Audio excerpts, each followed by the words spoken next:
Halo Sobat Catur, terima kasih sudah klik video ini. Dan ini adalah seri ketiga dari video Loli Attack menurut seorang Bobby Fischer.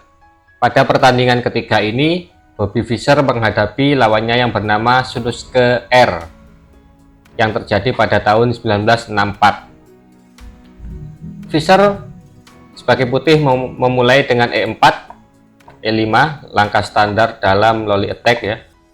Diawali dari Italian game, kemudian kuda ke petak G5 dan D5 dari hitam, pion kali pion, kemudian kuda kali D5. Inilah awal mula dari Loli Attack. Dilanjut D4, ciri khas dari Loli Attack ini ya. Kemudian gajah ke petak E7.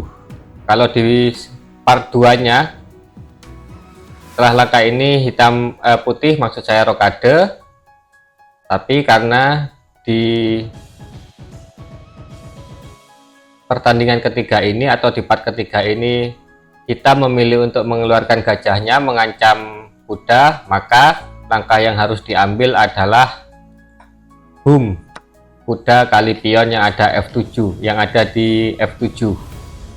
Karena kalau kuda tidak makan, maka akan dimakan ya kalau memilih untuk rokade. Jadi langkah yang wajib diingat adalah kuda kali pion di peta F7 ketika gajah sudah keluar seperti ini.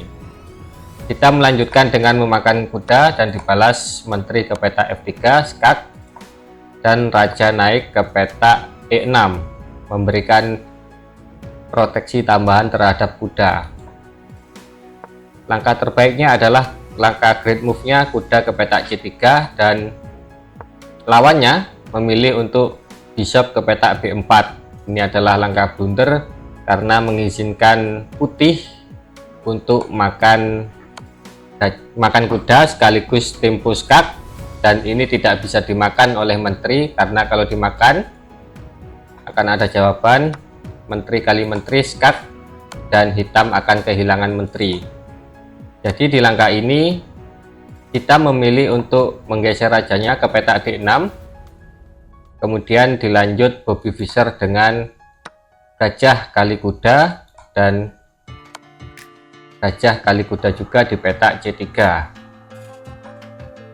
Pion kali gajah dilanjut dengan pion kali gajah, dan Fischer memilih untuk rokade, mengamankan rajanya terlebih dahulu sebelum melanjutkan serangan.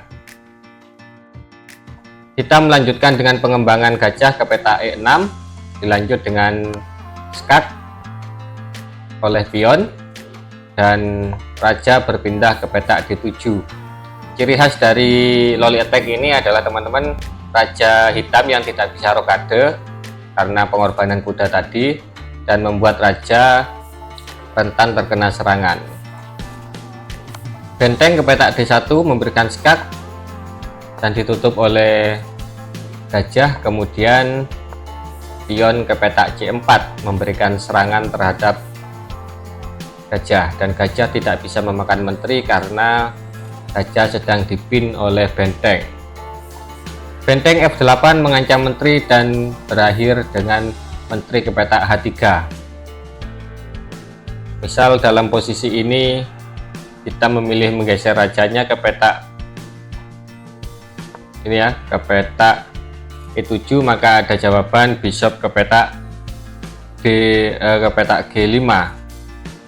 Kalau ditarik mundur di posisi ini, raja mundur ke petak E8, maka ada jawaban pion kali gajah, dan putih menang 1 perwira ditambah dengan pion 1 2 3 4 5, 1 2 3 4 2 pion ya. Jadi sulit untuk menang melawan putih, maka kita memutuskan untuk menyerah.